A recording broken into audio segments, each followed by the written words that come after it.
एक छोटे से गांव में एक प्यारी सी लड़की जिसका नाम था सिया।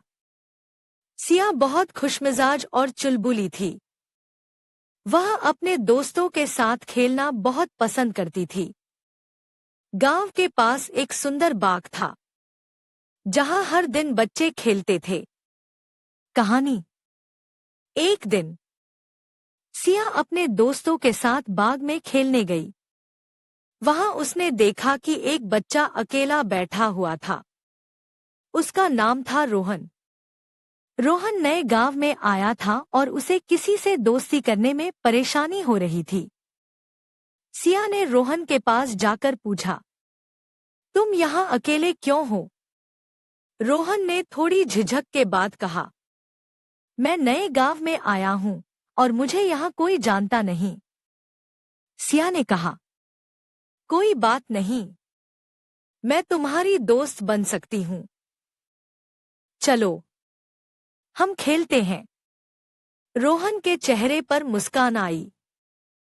सिया ने उसे अपने दोस्तों से मिलवाया और सभी ने मिलकर खेलना शुरू किया। पहले तो रोहन थोड़ी शर्मीली रहा, लेकिन धीरे धीरे वह भी खेलने लगा। मजेदार दिन। वो दिन बहुत मजेदार था। बच्चे दौड़ते, कूदते और हंसते रहे। सिया और रोहन ने एक दूसरे से बहुत सारी बातें की।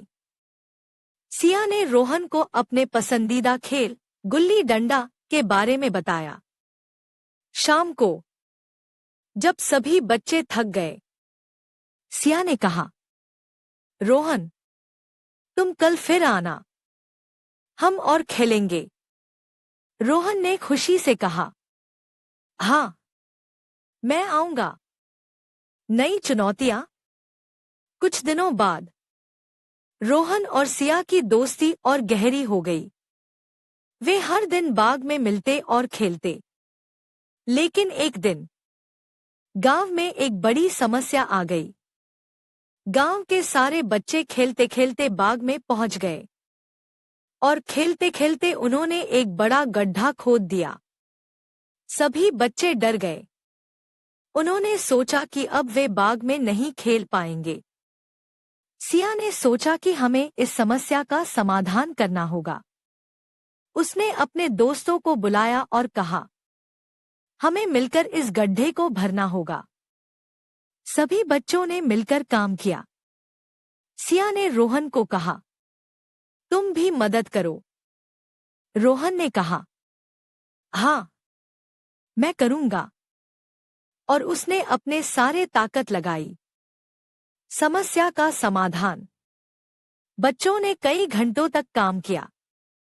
आखिरकार उन्होंने गड्ढा भर दिया और बाग को फिर से खेलने लायक बना दिया। सब बच्चे बहुत खुश थे। सिया और रोहन ने एक दूसरे को देखकर मुस्कुराया। सिया ने कहा, देखो, हम सब मिलकर कितना अच्छा कर सकते हैं। रोहन ने कहा, हाँ, सच्ची दोस्ती हर समस्या का समाधान कर सकती है। निष्कर्ष। इस तरह सिया और रोहन की दोस्ती और भी मजबूत हो गई। उन्होंने न केवल खेल में बल्कि जीवन में भी एक दूसरे का सहारा बनने का वादा किया। गांव के सभी बच्चे अब एक दूसरे के साथ और अच्छे दोस्त बन गए थे।